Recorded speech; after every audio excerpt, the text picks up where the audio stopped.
G'day legends, Belal Muhammad has done an interview with MMA fighting and man is it interesting. There are some gem moments in here from Belal Muhammad. Seriously, from Belal Muhammad talking about being double champ, from his perspective on Colby Covington and his career, his activity and what that means for his career. So I'm gonna pick out some of the highlights and show them to you and give you my general thoughts because these interviews, oh my God. I totally understand that these interviewers need to protect their relationships with certain fighters. These interviews have their place on mainstream YouTube so we can hear these fighters' thoughts. But I swear to God, the first 15 minutes is just glazing Belal Muhammad's career and how he always knew that Belal Muhammad was going to win the belt. And every single time you talk about another fighter, you've got to say, but he's great. It's just too much, mate. So I went through it and dug out some of the nuggets of gold, and I am going to point out how this is going to play out in Belal Muhammad's career and see if he can dig himself out of the hole that really the fans have made for him, because he might be one of the most unpopular champions the UFC has ever had. So if at any point you find yourself enjoying this video, go ahead and hit that like button down there. It helps the channel grow. Let's get into it. Now, like I said, the first 15 minutes of this interview, this is a half an hour interview, and the first 15 minutes of this interview is just standard media glaze. But if you want to hear it, the interview is down there in the description. He does eventually ask whether or not Belal Muhammad plans to fight again this year.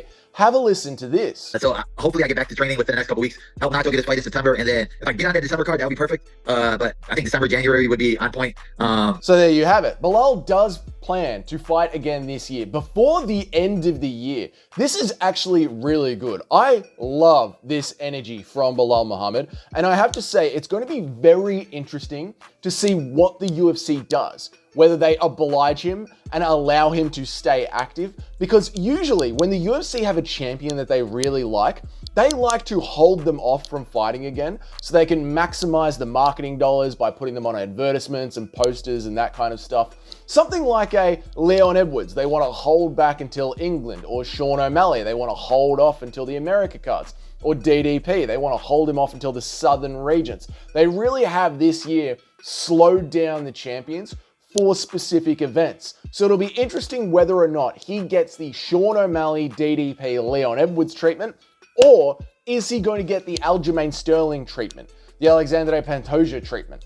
Get him back in there. Get him back in there often. Let's get this shit moving.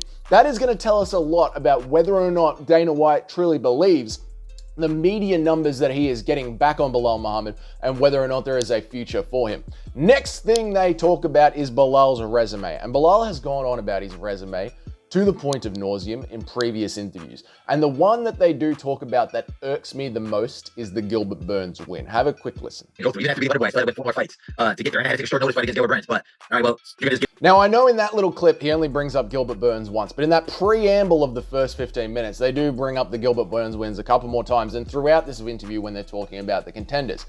The Gilbert Burns thing annoys me so much because Belal Muhammad couldn't put away a wounded animal like Gilbert Burns. Gilbert Burns blew his shoulder out early into that fight, and Belal just pitter-patted with him and then continues to bring him up like it's this phenomenal win. Number one, Gilbert Burns, that win is sort of aging poorly because of the run that Gilbert Burns has been on since then. But number two, you're a professional combat sports athlete. You're a cage fighter, for God's sake. Are you telling me you can't put away a one-armed man, right? Gilbert Burns couldn't finish a JDM, couldn't even beat JDM when JDM had a broken arm. It's almost like Ian Gary bragging about that Neil Magny performance. Like, dude, he was on the ground for like 7 minutes of that fight, writhing in agony, and you couldn't put him away. Don't brag about that. At least to give Aljamain Sterling credit, and again, Aljamain Sterling is one of these people that the fans just refuse to like, but to give Aljamain Sterling credit, at least he took out a disabled TJ Dillashaw. That's what Belal Muhammad should have done to Gilbert Burns. A next highlight of this interview is the moment that he is asked about Colby Covington. I love this. Have a listen to it. he shot away from that Ian Gary fight. He said it wasn't worth his time. Like, if he would have won that fight, his name could have been right back in the mix. So now he looks dumb. He's a clown. And I don't think, like, I'm wondering what he's going to do next. Like, there's nobody really out there that I see him saying yes to. He's going to wait and hope that Tony Ferguson comes back and fights one more fight, and then he's going to win that fight and say, oh, man, see, I deserve to be in there. Look what I just did to Tony Ferguson. He thinks so lowly of Colby Covington that he thinks Colby Covington is going to fight Tony Ferguson next and ask for a title shot, which is 100% a Colby Covington move. Colby Covington is actively Duck D and Gary, wants to fight Wonderboy because he thinks it's the only fight that he can get. I can imagine Colby Covington calling out a 8-0, half-retired, one glove in the cage, mentally broken down Tony Ferguson, beating the piss out of him, and then saying that he deserves a title shot with Belal Muhammad. That is a 100% Colby Covington move. And even when Belal Muhammad is the one pointing it out and laughing at you, your career is over, Colby. Next stop on the interview is the dreaded, I just won the belt, let's start talking about double champ status. Oh, now, he does go pretty light on it, but it comes up. Yeah, just give me a couple more fights at 170, and then I'll go up and be double champ 85, and I'll let Islam have the division. So, suggestion to all of the fighters on behalf of the fan base. That's what this channel is, a fan's perspective on MMA. Do not mention double champ status until your third title defense. We're sick of it. We're sick of hearing it every single time. From even fighters that we love, Dricus du Plessis, now to Belal Muhammad. Every single time you win a belt, the first thing you must start talking about is double champ status. Enough. Do not mention it again. We, the fans, are going to have a handshake with you, the fighters. We're going to stop giving you so much shit if you stop bringing up double champ the second that belt touches your shoulder, okay?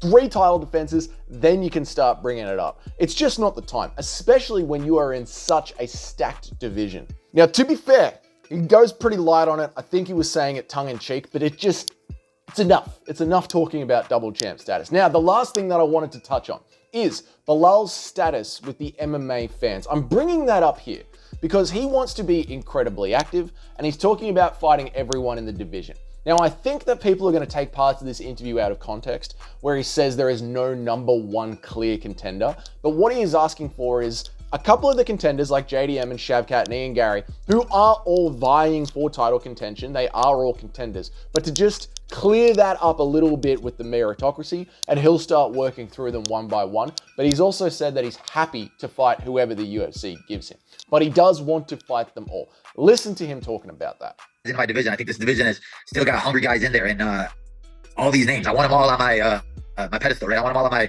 my resume, and I want to just keep building it and building it and building it. Where you look back at my career and you say, bro, he fought everyone. There was nobody that he did not fight in his division. There's not a welterweight out there, and a lot of these guys that I'm gonna end up beating, these younger guys. So, in this interview overall, he has said that he wants to be incredibly active. He says that he wants to fight before the end of this year, if not early next year, and that he wants to fight as many of the contenders as he can. Why do I think this is important? Because Belal Muhammad, like I said, might be one of the most hated champions we've ever had. However, Alexander Volkanovski was also incredibly hated by the fan base because Alexander Volkanovski had a bit of a grindy style and Max Holloway was the golden boy of the UFC. Quite frankly, still is the golden boy of the UFC. But Max Holloway was the one that was trying to take his belt.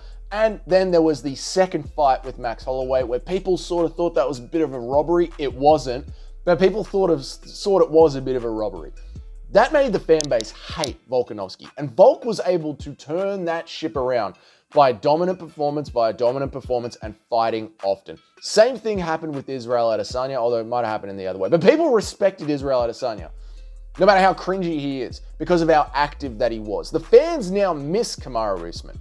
Even though when he was a champ, they sort of hated him, but now they look back and respect his activity. The fans respect activity, and it helps move a fan base. And Belal Muhammad could use a bit of that. So if he does stick by his word and follow through with everything that he has said in this interview, from fighting before the end of the year, to not caring who the UFC gives him next, to wanting to knock off all the contenders, I do think Belal Muhammad can turn the fan base's opinion around and actually leave the sport with some people respecting him. I don't know if he will ever be able to put his name up there next to GSP's, but if he gives it a red hot crack, I can see the fans giving him a begrudging respect like they have done with Kamaru Usman now that his time is over.